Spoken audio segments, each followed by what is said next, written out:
Our solution addresses the issue of predicting pulley failures through the use of a machine learning model. Users input relevant data on our website, and this data is sent to a machine learning model via an API, acting as the communication medium between the model and the user interface. The main function of the ML model is to assess the probability of pulley failure based on the provided data. To determine whether the pulley is at risk, we set a predefined threshold for the failure probability.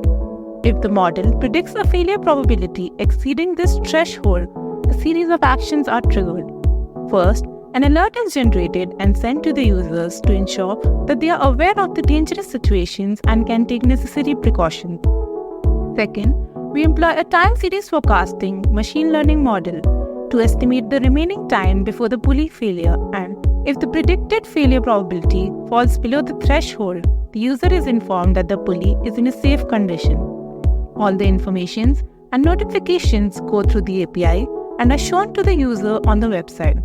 To further assist users in maintenance of pulleys, we also provide them with maintenance recommendations to prevent severe accidents. Thank you.